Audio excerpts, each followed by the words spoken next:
Ajay school से वापस आया। वह लिफ्ट में घुसा, तभी उसी के फ्लोर पर रहने वाला राकेश मिल गया। वह अजय के ही स्कूल में पढ़ता था। अजय ने पूछा, क्या हुआ, आज स्कूल नहीं गया? यह सुनकर राकेश बोला, मेरे पापा आज मुझे घुमाने ले गए थे और जानता है उन्होंने मुझे क्या दिया? यह कहकर उसने जेब से आईफोन निकाल कर दिखाया। अजय यह देखकर हैरान रह गया। अभी से आईफोन?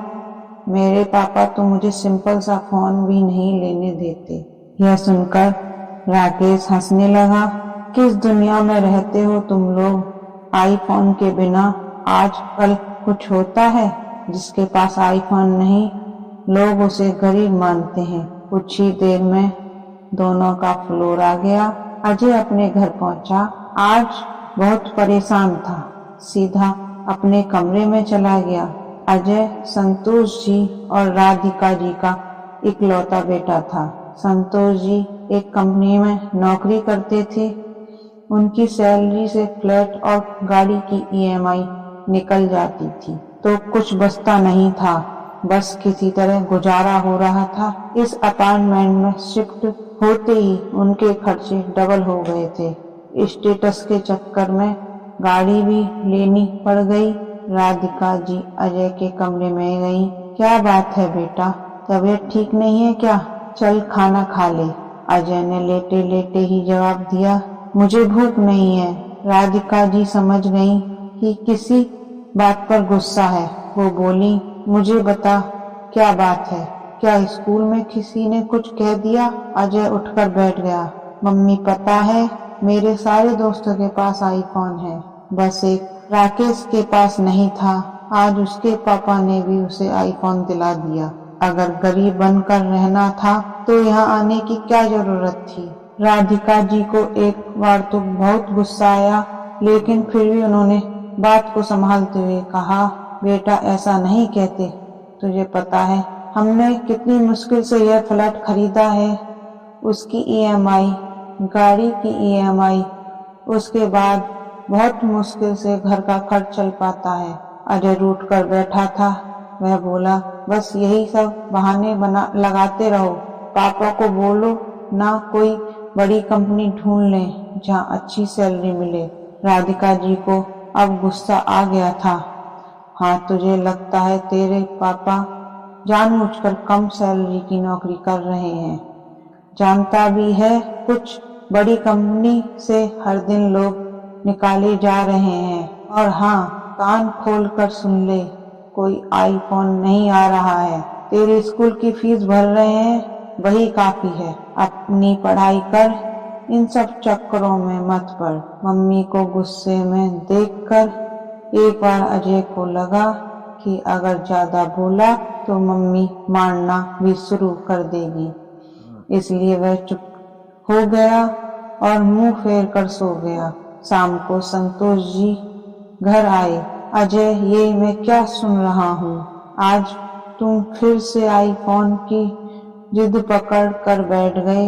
मैं तुम्हें आईफोन नहीं दिलवा सकता। हाँ, जब तुम स्कूल खत्म कर लोगे तो एक सस्ता सा फोन तुम्हें मिल जाएगा। इससे ज्यादा की उम्मीद मुझसे मत करना। पापा, आपको पता है जिस सोसाइटी में आप हमें ले आए हो वहाँ और मेरे स्कूल में सबके पास आईफोन है। सब मुझसे अच्छे कपड़े पहनते हैं, सबके पास बाइक है। हमें यहाँ आना ही नहीं चाहिए था। संतोष ने अजय को अच्छे से डांट कर समझा दिया। तब से अजय उनसे कम ही बात करता था। एक दिन संतोष जी सुबह सोकर उठे तो उन्होंने देखा अजय घर पर नहीं है। संतोष जी उसे ढूंढने गए, लेकिन वह कहीं नहीं मिला। वे घर आए तो राधिका जी बैठी रो रही थी। उन्होंने एक खत संतोष जी को पकड़ा दिया। उसमें लिखा था, पापा, मैं घर छोड़कर जा रहा हूँ। मैं अब कुछ बनकर ही वापस लौटूंगा। एक एक चीज के लिए मन मारकर मैं नहीं रह सकता। संतोष जी सिर पकड़कर पलंग पर बैठ गए। इधर अजय ट्रेन पकड़कर सीधा मुंबई पहुंच गया। उसे यकीन था कि एक दिन वह बड़ा आदमी बन जाएगा। स्टेशन से बाहर आते ही चारों तरफ भीड़ दिख रही थी। अजय एक होटल के सामने से गुजरा। उसे भूख लगी थी। वह उस होटल में गया। वहाँ एक वेटर आया। उससे खाने का ऑर्डर ले गया।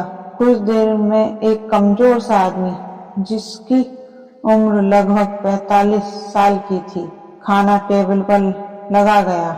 अजय खाना खाकर जब होटल के मालिक को पैसे देने गया तो उसने कहा, ये जो सामने आदमी है बहुत कमजोर है, इसे हटाकर किसी ढंग के मजबूत आदमी को काम पर रखो। यह क्या ही काम कर पाता होगा।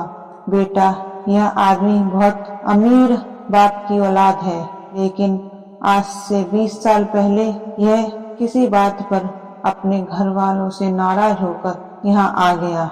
बहुत ढूंढने के बाद भी जब इसे कोई ढंग का काम नहीं मिला तो पेट पालने के लिए यह हमारे यहाँ काम करने लगा। कुछ साल बाद यह वापस अपने घर गया, लेकिन तब तक इसके माता पिता इसे याद करते करते मर गए थे। सारी संपत्ति पर इसके रिश्तेदारों ने कब्जा कर लिया था। फिर यह वापस यहीं आ गया। तब से चुपचाप काम करता रहता है। शायद यह अपनी गलती का प्रायश्चित कर रहा है। होटल के मालिक की बात सुनकर अजय के पैरों तले जमीन खिसक गई। उसने अपने पापा को फोन किया।